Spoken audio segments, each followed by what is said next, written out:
नमस्कार दर्शकवृन्द, म नवराज चालिसे। नियमित प्रस्तुति 6 प्रश्नमा स्वागत छ दर्शकवृन्द। दर्शकवृन्द, केही समय यतादेखि बैंक वित्तीय संस्थाहरूको चर्को ब्याज दर भयो भन्दै गर्दा उद्योग व्यवसायहरू आन्दोलित भइरहेको अवस्था थियो र जिल्ला उद्योग वाणिज्य संघ केही समयदेखि आन्दोलित भएको थियो बैंकको चर्को ब्याज दरको विरुद्धमा। त्यसपछि उद्योगी व्यवसायले अर्थमन्त्री र राष्ट्र बैंकका गभर्नरलाई पनि पटक पटक गुहारेका थिए, तर ब्याज दर घट्न नसकेपछि हिजो प्रधानमन्त्री केपी शर्मा ओलीले उद्योगी व्यवसायलाई बोलाएर छलफल गर्नुभएको छ। प्रधानमन्त्री ओलीले अर्थमन्त्री र गभर्नरलाई ब्याज दरको विवाद समाधान गर्न तत्काल निर्देशन दिनुभएको छ।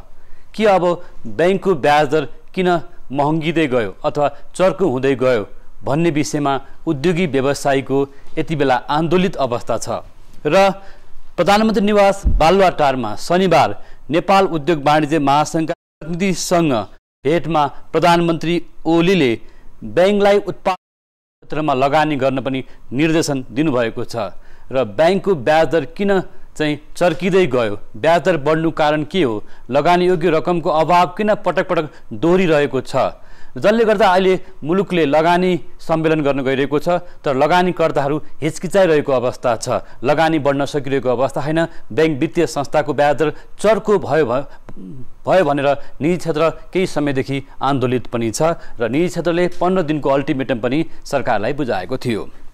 यसै सन्दर्भमा नेपाल उद्योग वाणिज्य महासंघका उपाध्यक्ष किशोर प्रधान, उहाँ उद्योग संगठन मोरङको पनि पूर्व अध्यक्ष र पूर्वाञ्चल उद्योग वाणिज्य संघको पनि पूर्व अध्यक्ष भएर काम गरिसक्नु भएको छ र हिजो प्रधानमन्त्रीको भेटमा सहभागी हुँदा के विषयवस्तुहरू उठ्यो भन्ने सन्दर्भमा आज हामी छलफल गर्नेछौँ। यहाँलाई स्टुडियोमा स्वागत छ। नमस्कार, धन्यवाद।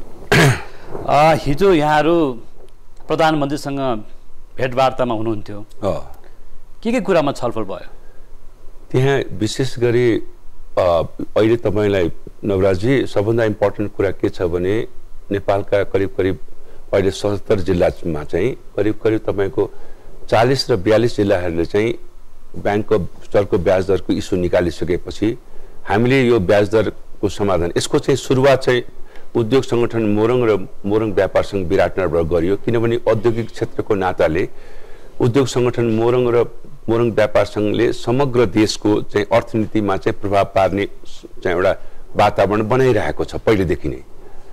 त्यो चाहिँ के थियो भने पहिलेदेखि नै म तपाईलाई एउटा कुरा बताउँछु, उद्योग संगठनको पूर्व अध्यक्ष भएको नाताले आजभन्दा 10 देखि 12 वर्ष अगाडिदेखि नै मैले यो यस्तो घटना घट्न सक्छ है, बैंकको ब्याज दरको जुन तरिकाको वातावरण छ र बैंक व्यवसायीहरूले जुन प्रकारले उद्योगी व्यवसायीलाई गर्न खोजिएका जुन चाहिँ तौर तरिका छ त्यति बेलादेखि नै त्यसको प्रिजेप्सन, म त्यसको चाहिँ यो भविष्यमा हुन सक्छ भनेको आकलन चाहिँ मैले 12 वर्ष अगाडि नै चाहिँ भनिसकेका थिएँ हाम्रा पूर्वका उद्योगी व्यवसायीहरूलाई। र एउटा अर्को कुरा तपाईलाई बताउँ, दुईटा कुराको मैले चाहिँ भविष्यवाणी भनेको थिएँ। एउटा बैंकको विषय, बैंक चाहिँ यो सामन्तीको तरिकाबाट चाहिँ अगाडि बढेको विषयलाई मैले 12 वर्ष अगाडि नै अंकित गरेका थिएँ भने एउटा चाहिँ झन्डै 18-19 वर्ष अगाडि नै जुन मैले सम्भावना तपाईको किमा थान्काको बारेमा मैले भनेको थिएँ, त्यति बेला मान्छेहरूले मलाई यो तपाईले भन्नुभएको सम्भावना चाहिँ अनिश्चित र अव्यवहारिक भएको भन्ने पनि भनेको थियो, तर व्यवहारमा त आयो। आज किमा थान्कामा त्यतिकै जरुरी भयो र अहिले पनि म तपाईलाई भन्छु, अहिले पनि म तपाईलाई फोरकास्ट के गर्छु भने अहिले पनि अगर चाहिँ बैंकर्सहरूले चाहिँ व्यवस्थित रूपमा चाहिँ आफ्नो लगानीलाई चाहिँ सुरक्षित तरिका पनि चाहिँ जनताको पैसा पनि सुरक्षित र व्यवसायीलाई पनि उद्योगी व्यवसायीलाई पनि राम्रो तरिकाबाट ट्रिट गर्ने व्यवहार भएन भने, प्र्याक्टिकल भएन भने चाहिँ भोलि अझ यसको चाहिँ रियाक्सन नराम्रो हुन सक्ने सम्भावनाहरू छ। तपाईलाई एउटा कुरा, हिजो सम्माननीय प्रधानमन्त्रीज्यू, अर्थमन्त्रीज्यू, माननीय अर्थमन्त्रीज्यू र गभर्नर साहबको अगाडि त्यहाँ उद्योग वाणिज्य मन्त्री पनि हुनुहुन्थ्यो, उहाँ एकछिन बसेर जानुभयो। हामीले धेरै कुरा राखेनौँ, हामीले प्रश्न के राख्यौँ भने सरकारले खर्च गर्नुपर्ने पैसा जुन तपाईको विकास बजेट छ त्यो बजेटलाई चाहिँ तीव्र गतिले खर्च गर्नु पर्यो ताकि बैंकमा पैसा आओस् राष्ट्र बैंक, नम्बर 1।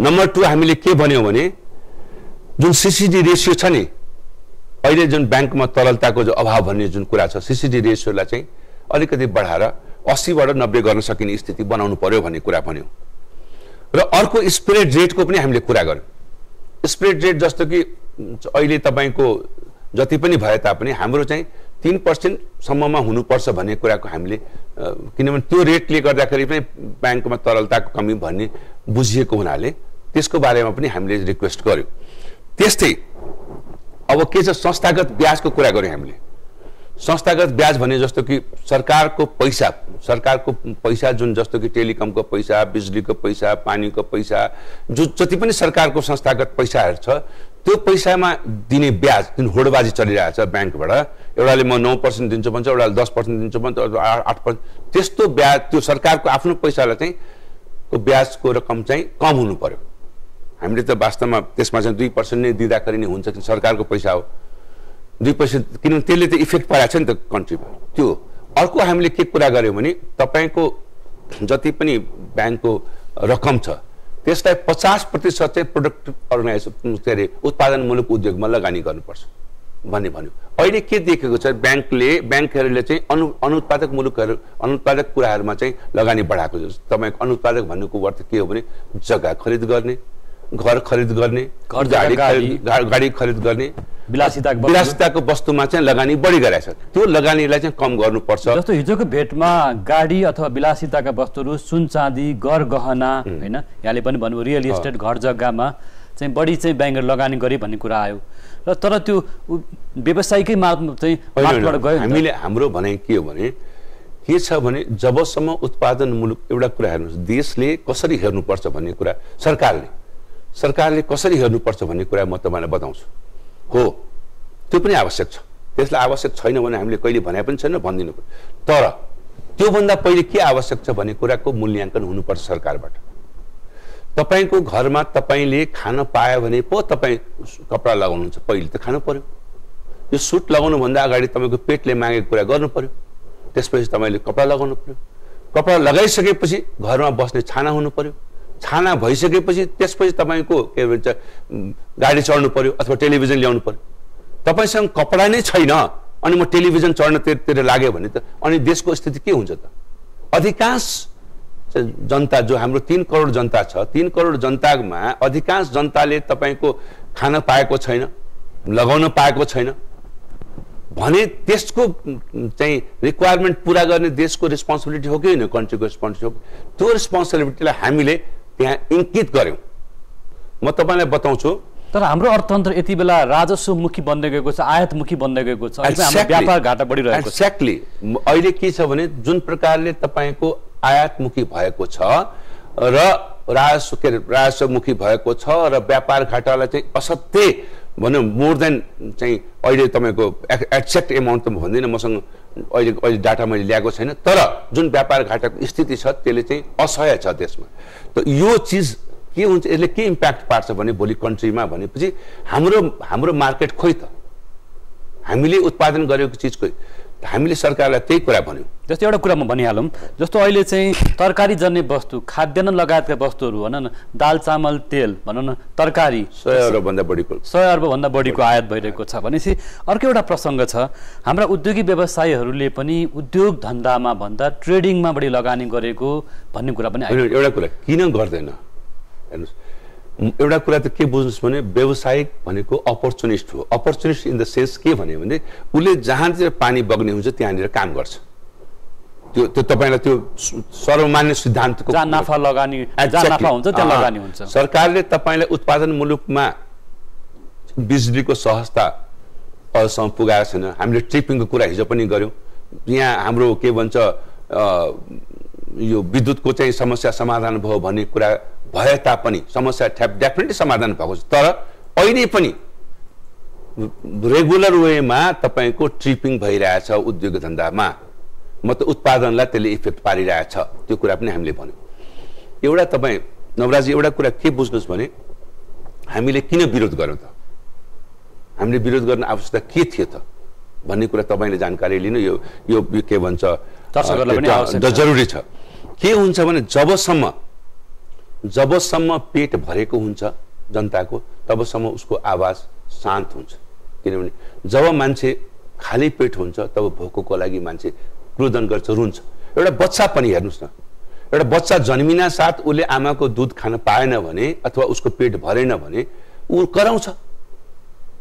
त्यस्तै हो आजको दिन व्यापारीले ब्याङ्कले गरेको ज्यादती, ब्याङ्कबाट विभिन्न किसिमको ज्यादती छ। हेर्नुहोस् है, तपाईँलाई बताइन्छु। एउटा ज्यादती के छ भने यो ब्याज त तपाईँसँग एउटा चाहिँ कन्ट्र्याक्ट गर्छ इन्डस्ट्री, एउटा म इन्डस्ट्री खोल्दाखेरि एउटा समझदारी हुन्छ। समझदारी के हुन्छ भने ल 8%मा तँलाई मैले ब्याज दिने भएँ भन्ने समझदारी हुन्छ। त्यो समझदारीमा के गर्छ भने तपाईँको ब्याङ्कले 28 वटा अथवा 180 वटा कागजमा हाम्रो हस्तक्षेप गराउँछ, हामीले साइन गराउँछ, 10 वटा औँलाको छाप लगाउँछ।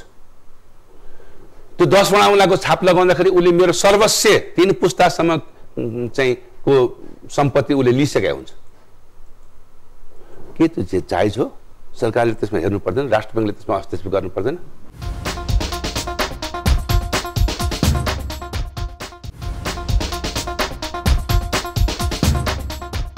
वित्तीय संस्था चाहिँ एउटा सर्वसाधारण निक्षेपलाई चाहिँ एउटा सुरक्षित गर्नुपर्ने ब्याङ्कको दायित्व पनि छ। राइट, त्यो त्यसमा हामीले भनेको छैन कि दायित्व छैन भन्ने कुरा, दायित्व छ।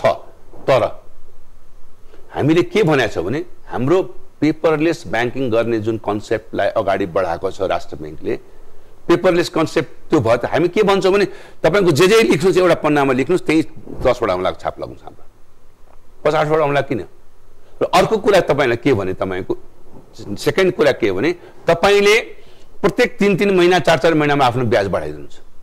त्यो फ्याक्ट्री आउन्जालसम्म 2 वर्षपछि फ्याक्ट्री आउन्जालसम्म 6%, 8%मा लिएको ऋण 18%, 17% पुगिसकेको हुन्छ। अनि त्यो भाइबल कसरी हुन्छ ल भन्नुहोस् मलाई, त्यसमा मात्रै बताइदिनुहोस् तपाईँ। यो कुरा जुन ब्याङ्कको ज्यादती भन्नुभयो तपाईँहरूले, यो कुरा प्रधानमन्त्रीसँग भन्नुभयो? भन्यो। प्रधानमन्त्रीको रेस्पोन्स के पाउनुभयो? सम्माननीय प्रधानमन्त्रीजीले चाहिँ के भन्नु भने व्यापार सबैले गर्न पाउँछ, व्यापारको लागि कसैलाई रोक छैन। ब्याङ्क पनि एउटा व्यवसायी हो, व्यापार गर्नुपर्छ, उसले पनि यतिकै नाफा कमाउनुपर्छ जति नाफा चाहिँ सर्वसाधारणलाई उचित होस्। र त्यो नाफा कमाउने सुरुमा चाहिँ उद्योगी व्यवसायलाई अहित हुने गरी नाफा कमाउनु हुँदैन भन्ने कुरा सम्बोधन गर्नु उहाँले असाध्यै राम्रो कुरा भन्नुभयो हाम्रो लागि। हामी के भन्छौँ भने अहिले तपाईँलाई म एउटा उदाहरण देखाइदिउँ।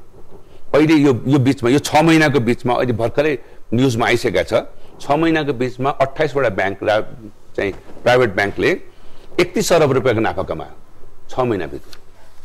बाबा जसरी चाहिँ ब्याङ्कले नाफा कमायो 6 महिनाभित्र 31 अरब रुपियाँ 28 वटा ब्याङ्क, त्यसै गरी 28 वटा उद्योगले 31 अरब रुपियाँ कमाउने 6 महिनामा वातावरण बनाउनु परेन सरकारले? मलाई त्यहाँनिर आएर तपाईँलाई भन्न मन लागेको छ, तपाईँलाई एउटा समुदायलाई प्रोटेक्ट गर्ने सरकारले अर्को समुदायलाई प्रोटेक्ट नगर्ने वातावरण बनाउने हो भने चाहिँ सरकारको यो दृष्टिकोण चाहिँ उचित हुँदैन भन्ने कुरा हाम्रो माग हो। तर तपाईँहरू उद्योगी व्यवसायहरूकै ब्याङ्क पनि छ, उद्योग पनि छ, व्यापार पनि छ नि त? एक्ज्याक्टली। हेर्नुहोस् मैले एउटा छ नि, होइन भन्नुहोस् त, यो विषयमा महासङ्घ पनि कुरा उठेको छ र म स्पष्ट रूपमा के भन्न चाहन्छु, मैले सरकारको निकायलाई सम्माननीय प्रधानमन्त्रीज्यूलाई मैले नभने तापनि हाम्रो चाहिँ उद्योग सङ्गठन मोरङका अध्यक्षज्यूले स्पष्ट रूपमा के भन्नुभयो भने उहाँको एजेन्डैमा भन्नुभयो, उहाँले भन्दाखेरि ब्याङ्किङ व्यवसायमा बस्ने व्यक्तिहरूले अरू व्यवसाय गर्नु हुँदैन भन्ने कुराको पनि राख्नुभयो। हुँदैन कि पाइँदैन? पाइँदैन, हामीले गराउनु हुँदैन भन्ने अहिले त गरिरहेछ नि। अहिले तपाईँ यहाँहरू जस्तो भनौँ न उद्योगी व्यापारी हुनुहुन्छ, यहाँहरूको ब्याङ्क पनि छ, उद्योग पनि छ, इन्सुरेन्स पनि छ, अथवा अरू व्यापार ट्रेडिङ पनि होला हैन? अनि व्यापारीको आचार संहिता चाहिँ हुँदैन? Exactly, that was the point which was raise by me. मैले तपाईँको यो आजभन्दा करिब 2 वर्ष अगाडिदेखि यो कुरालाई रेज गरेर सिङ्गे तपाईँ जस्तै मिडियाबाट मैले भनिरहेको छु र सरकारलाई पनि भनिरहेको छु, अर्थमन्त्रीज्यूलाई स्पेसली भनिरहेको छु, गभर्नरज्यूलाई स्पेसली भनिरहेको छु। अहिले के छ भने तपाईँको नि एउटा अब यसलाई भन्दाखेरि चाहिँ अलिकति अप्ठ्यारो लाग्ला अथवा नराम्रो लाग्ला साथीहरूलाई। तर के छ भने यो ब्याङ्क व्यवसाय र बिमा व्यवसायको बीचहरूको चाहिँ यस्तो किसिमको एउटा चाहिँ समुदायले यसरी तपाईँलाई नेटवर्किङ गरिरहेको छ, त्यसलाई चाहिँ कार्टेलिङ भन्नुहोस् अथवा चाहिँ तपाईँको ग्रुपिजम भन्नुहोस्, यस्तो गरिरहेको छ। त्यसले के भएको छ भने उनीहरू आफ्नो बीचमै त्यो संस्थापक भनौँ अथवा त्यसको चाहिँ डाइरेक्टर भनौँ अथवा त्यसको प्रमोटर भनौँ, उनीहरूले तपाईँ एउटा पत्ता लगाउनुहोस् त 28 वटा ब्याङ्क र चाहिँ फाइनेन्स कम्पनी र डेभलपमेन्ट ब्याङ्कका संस्थापकहरू अथवा त्यसको चाहिँ डाइरेक्टरहरूले कति ऋण लिएको छ पत्ता लगाउनुहोस् त। त्यो ऋण कहाँ गएको छ त? त्यो जग्गा खरिद गर्नुमा, आफ्नो व्यापार गर्नुमा। मतलब अहिलेको रेसियो हेर्दाखेरि हामीले एक्ज्याक्ट त्यो कुरा राष्ट्र बैंकलाई थाहा छ नि त, खोइ त राष्ट्र बैंकलाई थाहा छ, सरकारलाई पनि थाहा छ, अर्थ मन्त्रालयलाई थाहा छ। अब भन्न चाहिँ हुँदैन, हेर्नुहोस्, भन्न त हुँदैन। अस्ति एउटा तपाईँलाई घटना घट्यो विराटनगरमा। यही उद्योगी व्यवसायीहरूको यो समस्या समाधान गर्नलाई उद्योग संगठन मोरङ र व्यापार सङ्घले यहाँको सरकारसँग चाहिँ के अरे स्टेट गभर्मेन्टले चाहिँ सँग चाहिँ जुन माग राख्दाखेरि स्टेट गभर्मेन्टले यहाँको चाहिँ ब्याङ्कर्स एसोसिएसनको प्रेसिडेन्ट र डिप्टी गभर्नरलाई राष्ट्र ब्याङ्कको बोलाउनु भयो वार्ताको लागि विराटनगरमा। महासङ्घको तर्फबाट म पनि गएँ, पछि मैले अध्यक्षज्यूलाई पनि बोलाएँ, विशिष्ट सदस्य चन्द्रराज झकाले पनि बोलाएँ, सबै हामी बस्यौँ र त्यहाँ सबै करिब करिब 12-14वटा चाहिँ जिल्लाको अध्यक्ष पनि हुन्छ। त्यो एउटा एउटा एउटा एउटा कस्तो विशिष्ट किसिमको चाहिँ वातावरण सृजना भयो भने र सबैले देख्ने गरी सृजना भयो। म चाहिँ त्यो ब्याङ्कर्स एसोसिएसनले राष्ट्र ब्याङ्कलाई डोमिनेट गरे जस्तो फिल भयो। हेर्नुहोस्, त्यहाँको स्थानीय सरकारका सचिवजीले पनि त्यो कुरालाई भन्नुभयो, मन्त्रीजीले चाहिँ यो कानुन तथा मामिला हेर्ने व्यक्ति मन्त्रीजीले पनि त्यो कुरालाई एड्रेस गर्नुभयो। मैले के भन्न खोजेको, who are the body who control the चाहिँ प्राइभेट ब्याङ्क? राष्ट्र ब्याङ्क हो कि अथवा ब्याङ्कर्स एसोसिएसन हो? त्यो दुईटा छुट्याउनु पर्यो। पहिले राष्ट्र ब्याङ्क हो कन्ट्रोल बडी भने राष्ट्र ब्याङ्कले आफ्नो रोल गर्नु पर्यो, होइन तपाईँको ब्याङ्कर्स एसोसिएसनले राष्ट्र ब्याङ्क सञ्चालन गर्छ भने त्यो प्रष्ट रूपमा हामीले आउनु पर्यो। जनतालाई के परेको छ भन्दा तपाईँलाई हामी इन्डस्ट्रियलिस्टलाई के परेको छ, व्यापारीलाई के परेको छ भने no, Rastra bank is not controlling the banks, bankers are controlling the Rastra bank. त्यो डिफरेन्स छ। त्यो कुरा यहाँहरूले प्रधानमन्त्रीसँग हामीले प्रधानमन्त्रीसँग हिजो भनेनौँ, तर हामीले अर्थमन्त्रीजीलाई भनेको कुरा। अहिले मैले के भन्न खोजेको भने यो अवस्थामा के देखियो भने कुरा कसको चल्दो रहेछ भन्ने कुरा। अर्को एउटा कुरा, उद्योगी व्यापारीहरूलाई एउटा प्रश्न, उद्योगी व्यवसायीहरूले पनि पुँजी पलायन गराइरहेको छन्, क्यापिटल फ्लाइट गराइरहेको छन्, उद्योग धन्दामा लगानी गरेका छैनन्, एउटा आरोप छ। अर्को चाहिँ यहाँहरूसँग भएको रकम लगानी चाहिँ भनौँ क्यापिटल मार्केटमा ट्रेडिङमा चाहिँ त्यो पैसा होल्ड भएर बसिरहेको छ, उद्योगमा आएन भन्ने कुरा छ। अर्को के हो यहाँलाई थाहा होला, कालो धनबाट आर्जन गरिएको, कर छली गरेको रकम, सम्पत्ति जुन स्रोत खोल्न नसक्ने रकम चाहिँ ब्याङ्किङ सिस्टममै आएन भनेर ब्याङ्कका मान्छेहरू भन्छन्, ब्याङ्कका सिओहरू पनि भन्छन्। यो पैसा कहाँ गयो त? ब्याङ्क भनौँ राष्ट्र ब्याङ्कबाट भन्दाखेरि राष्ट्र ब्याङ्कको प्रणालीबाट पैसा बाहिर गएको देखिन्छ, सिस्टममा गएको देखिन्छ, तर सिस्टममा पैसा छैन, त्यो पैसा कतै लुकाइएको छ भन्ने आशंका पनि छ। नवराजी एकदम ठिक भन्नु तपाईँले। चोरलाई पक्रिने काम कसको त हो? व्यवसायीले चोरी गरे होला, व्यवसायीले त्यो फटा गरे होला, तर सरकारको काम हो कि चोरी पक्रिने? सरकारले त्यो क्यापिटल फ्लाइट हुने बेलामा किन रोकेन? हामी त्यसको घोर विरोधी छौँ। हामी नेपाल उद्योग वाणिज्य महासङ्घ त्यसको घोर विरोधी छौँ। हामी सरकारलाई सधैँ भन्छौँ यस्तो करप्ट व्यक्तिहरूलाई चाहिँ तपाईँ नाङ्गो बनाउनुहोस्।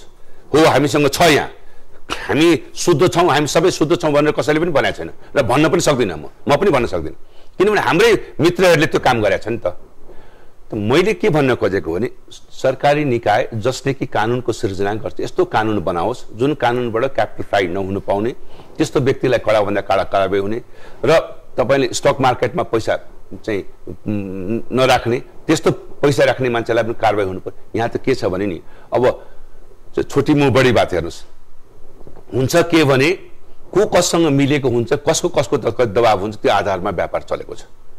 यहाँ चाहिँ देशले एउटा कुरा सोच्नुपर्ने अहिले अवस्था आएको छ। अहिले त सरकार स्थिर सरकार। म यहाँनिर एउटा प्रश्न सोध्न चाहेँ, जस्तो नीति क्षेत्रले के पनि भनिरहेको छ भने उद्योगी व्यवसायहरूले यहाँको छलफल हुन्छ महासङ्घमा, च्याम्बरमा अथवा सिएनआईमा, अब कम्युनिस्ट पार्टीको सरकार छ, सरकारले नियन्त्रण गर्न खोजेको देखिन्छ, नियन्त्रण गर्न खोजेको अथवा नियन्त्रणमुखी अर्थतन्त्रमा सरकार जान खोजेको भनेर तपाईँहरू भित्रभित्र च्याम्बरमा छलफल हुँदो रहेछ नि त। एउटा कुरा सुन्नुहोस्, अब नियन्त्रणमुखी सरकार जान खोजेको हो होइन भन्ने कुरा अहिलेसम्म हामीले प्रष्ट रूपमा देखेका पनि छैनौँ।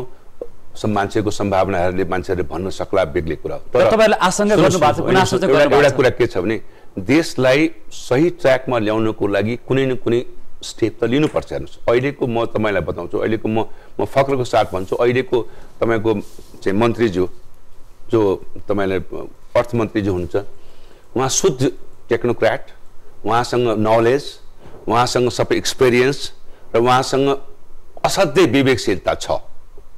किनभने म उहाँलाई पर्सनल लेभलबाट चिन्छु। उहाँले गरेका निर्णयहरू चाहिँ मलाई लाग्छ कि अति उत्तम देशको उन्नतिको लागि नै उहाँले गर्नुभएको निर्णय हो। यो निर्णय भइरहेछ। जहाँसम्म अब कुरालाई विश्वासको सङ्कट छ निजी क्षेत्रसँग भनेको चाहिँ के हो? एउटा कुरा, विश्वासको सङ्कट त हुन्छ नि। तपाईँले म चोरी गर्ने मान्छेलाई तपाईँ चोरी रोक्नुभयो भने त विश्वास सङ्कट हुन्छ नि। म अगर चोर छु, तपाईँ चाहिँ भलाजमै हुनुहुन्छ एकछिनको लागि। म चोरी गर्न चाहन्छु, तपाईँ चोरी गर्न दिनुहुन्न भने चाहिँ विश्वास सङ्कट हुँदैन, त्यहाँ सङ्कट त भइहाल्छ नि। यहाँ के छ भने म एउटा प्रश्न, सरकार र निजी क्षेत्र बीचको विश्वासको सङ्कट अथवा दूरी भन्ने चाहिँ के हो? दुईटा कुरा छ हेर्नुहोस्।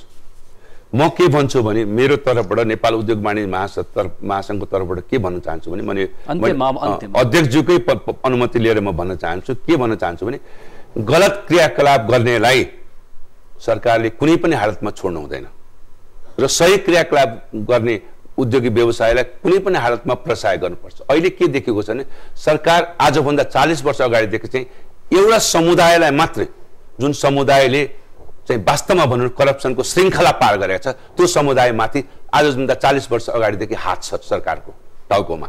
त्यो हात झिक्नु पर्यो। त्यो झिक्ने प्रक्रिया अहिले सुरु गर्नुभएको छ हाम्रो चाहिँ अर्थमन्त्रीज्यूले। किनभने सुधारको लागि, देशको अर्थतन्त्रको उन्नतिको लागि, त्यो उन्नतिको लागि गर्नुभएको प्रयासमा हाम्रो पूर्ण समर्थन छ। म चाहिँ भन्छु भने किनभने यहाँ 25 जनादेखि 30 जनाले सँगै अर्थतन्त्र चलाउन पाइँदैन। अर्थतन्त्र चलाउनको लागि एउटा त्यो समुदायले, जुन समुदाय हाम्रै बिचको मान्छेहरू छ, त्यसले सबै अर्थतन्त्रलाई चलायमान गर्ने प्रयास गरेको छ भने त्यो गलत हो। त्यो गलतको चाहिँ विरोध हामीले गरेका हौँ र गलतको विरोध सधैँ गरिरहन्छौँ नेपाल उद्योग वाणिज्य महासङ्घ। हस् त, धन्यवाद। धन्यवाद। धन्यवाद। दर्शकवृन्द, नियमित प्रस्तुति 6 प्रश्नमा आज हामीले नेपाल उद्योग वाणिज्य महासङ्घका उपाध्यक्ष किशोर प्रधान हुनुहुन्थ्यो। यहाँले महत्त्वपूर्ण समय दिनुभयो र उद्योग वाणिज्य क्षेत्रका महत्त्वपूर्ण विषयवस्तुलाई खोतल्ने प्रयास गर्नुभयो, आएर ल्याउनुभयो। धन्यवाद। धन्यवाद। धन्यवाद तपाईँलाई नवराजी। हस् त, हस्।